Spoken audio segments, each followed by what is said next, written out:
Imagine this, a spinoff True Blood show with just, wait for it, baby vampires. If only I could pitch this idea to the executives of HBO. Just think about Blade meets Buffy the Vampire Slayer meets the witches on Charmed. Come on, that's a great idea for a show, right?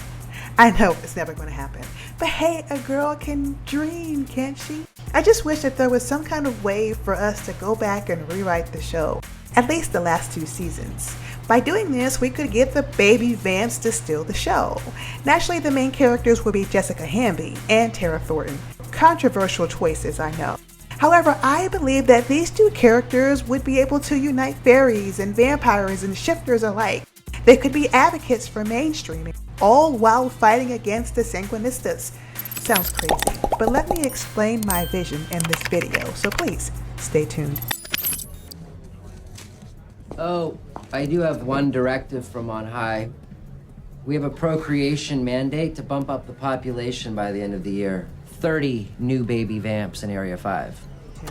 I know, many of you viewers didn't like Tara Thornton. She was mainly written as the angry black woman, and the showrunners tried to get the audience to gain some empathy for her by emphasizing her backstory.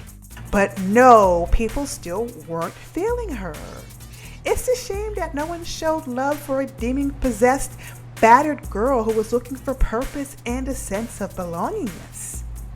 I could tell that the writers were all out of ideas for this spunky, no-nonsense woman when they did the unthinkable. They made her a magic Negro. Listen, I brought into the whole Tara and Sookie being best friends because, hey, they lived in the South and they were kind of outsiders banding together. But I had a hard time buying that Tara was actually going to take a bullet for Sookie. Now, I consider myself to be a good friend, but I ain't taking no bullet for nobody. Now, Tara, unlike Lafayette, didn't actually do magic. However, she still fell into the magic Negro trap.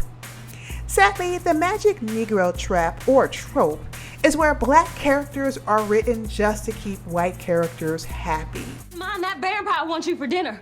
Well, I won't let you just walk into his trap. No, ma'am, over my dead body. You mean too much to me. Don't you look at me like that when I'm only looking out for you. I never noticed how much you and Jason have the same eyes. Or in another way of putting it, black characters are there to move the storyline forward for their dominant white characters. Worse, these characters are depicted as saints or angels or magicians or other types of black stereotypes with the annotation of, hey, let's keep Blackie around because they may be of some use to us later. This happens because a great deal of showrunners really don't understand black culture or the people of color that they're writing about. As a result, they lean on common tropes that have worked before in other popular movies. However, the biggest problem with the magic Negro trope or the angry black woman trope is that it doesn't resonate with general audiences, and in extreme cases, it may even further perpetuate harmful stereotypes. If I did work here... Hey, I'll be maritime before you went off on somebody. I don't want to drive my customers away. I only go off on stupid people. Most of my customers are stupid people. So it is safe to say that I was incredibly disappointed with Tara Thornton's character arc. Yes, from a writing standpoint, it made sense. Tara always believed that her and Sookie were like sisters. In the early seasons, we see Adele Stackhouse, Sookie's grandmother, caring for her. We also see that Tara's mother, Lady Mae, was a full-down drunk and didn't just neglect Tara, but also abused her. Throughout the seasons, we find that Adele Stackhouse, Sookie, and even Jason became Tara's family. They offered her a sense of belongingness that she wasn't getting in her own home. However, Tara develops a terrible trauma bond with Sookie. Sookie becomes Tara's sole purpose for living.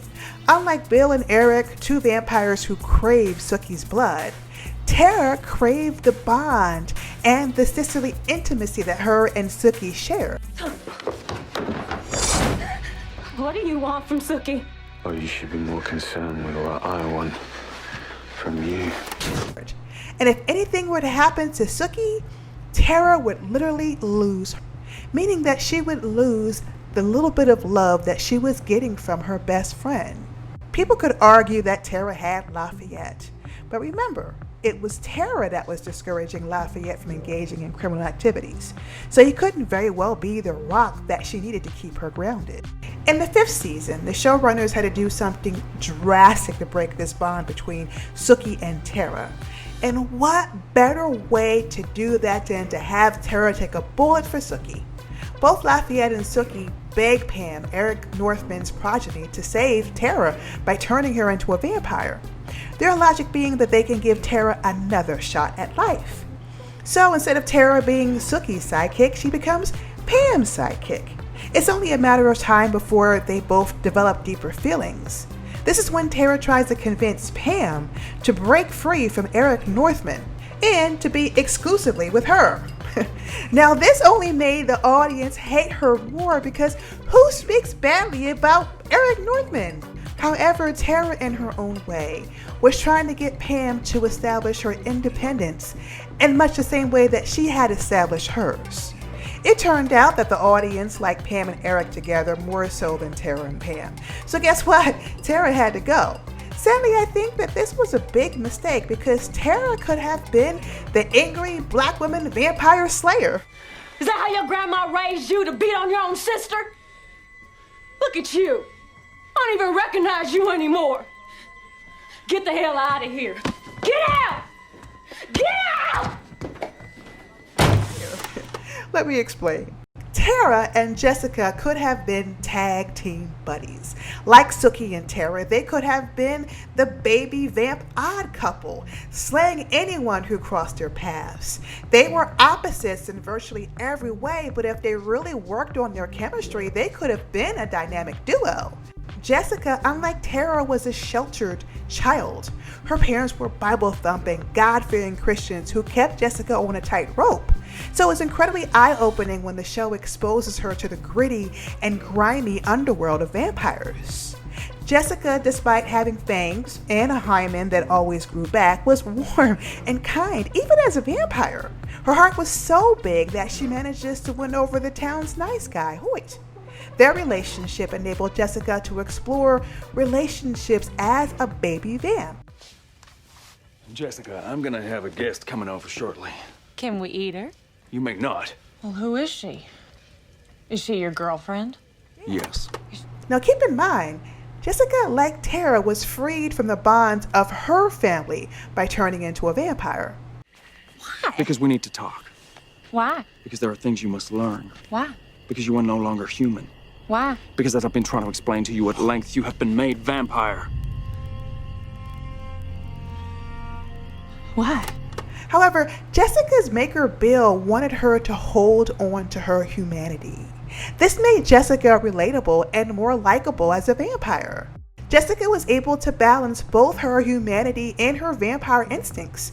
But hey guys, listen, the struggle was real. There were many times where Jess just lost it and allowed her primordial vampire instincts to take over.